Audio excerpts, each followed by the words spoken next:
ফিল্মৰ নতুন এটা ভিডিঅ'লৈ আপোনালোকক আকৌ এবাৰ স্বাগতম। আৰু আপোনালোক ভালে আছে? আজি যিহেতু মাৰ্কেট বেয়া আছিলে, একো ট্ৰেড ইত্যাদি একো লোৱা নাই। ক্লিয়াৰ? ইয়াত চাওক কেনেকুৱা মাৰ্কেট এটা ৰেঞ্জৰ ভিতৰত ফুচি গ'ল। যদি ফাৰ্ষ্ট কেণ্ডেলৰ ভিতৰত যদি ফুচি যায় মাৰ্কেটে 10:30টাৰ ভিতৰতো যদি ওলাই যাব গৈ নোৱাৰে, তেতিয়া সাধাৰণতে মাৰ্কেট দিনটো চাইডৱেজ হৈ যায়। চ' সেইটো কাৰণে আমি কোনো ট্ৰেড লোৱা নাই। এতিয়া জাষ্ট মই অবজাৰ্ভ কৰি আছিলোঁ ক্ৰুড অইলত আমি এনেই সৰু ট্ৰেড এটা পজিশ্যন এটা বনাই থৈছোঁ। এতিয়া এনেই 80 ৰুপিজ 100 ৰুপিজ কিবা এটা দেখুৱাই আছে, দুটা লট জাষ্ট লৈ থোৱা আছে।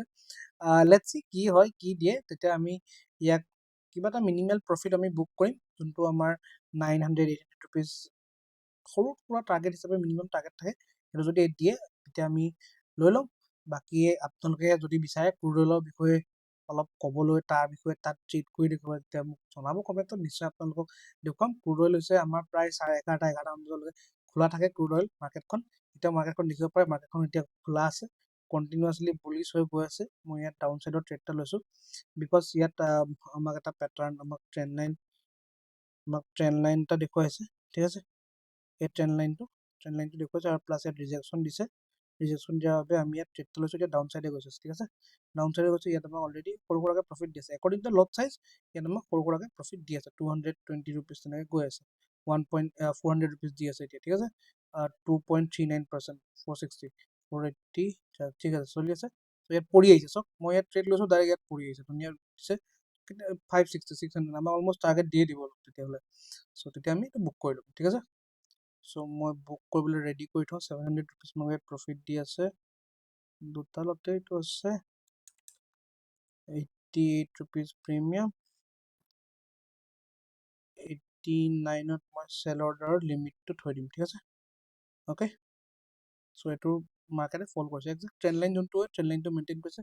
চিম্পল প্ৰাইজ একশ্যন কাম কৰে, কোনো হাই ফাই ৰকেট চাইন্সৰ কোনো কথা নহয়। ঠিক আছে, হাই ফাই কোনো ৰকেট চাইন্সৰ কথা নহয়। আপোনালোকে যদি ষ্টাডি কৰে তেতিয়া আপোনালোকেও পাৰিব। এতিয়া মই প্ৰিমিয়ামটো যদি এইটো চাবলৈ যাওঁ, তেতিয়া আমি ইয়াত দেখা পাম, আমি য'ত লৈছোঁ একদম পিন পইণ্টত লৈছোঁ। ইয়াৰ পৰা মাৰ্কেটে যদি ৰিভাৰ্চেল কৰে ধুনীয়া আমাক মোমেণ্টাম দিব। Let me keep it. আৰু কিবা আপডেট থাকিলে মই আপোনালোকক নেক্সট ভিডিঅ' তেতিয়া কৰিম, তেতিয়া জনাম। আমাৰ টাৰ্গেট 900 ওচৰ পাজৰে দিব লাগে, ইয়াত 89 ওচৰ পাজৰে যাব লাগে, তেতিয়া আমি ইয়াত প্ৰফিট বুক কৰি ল'ম। ঠিক আছে, so' that's it for today.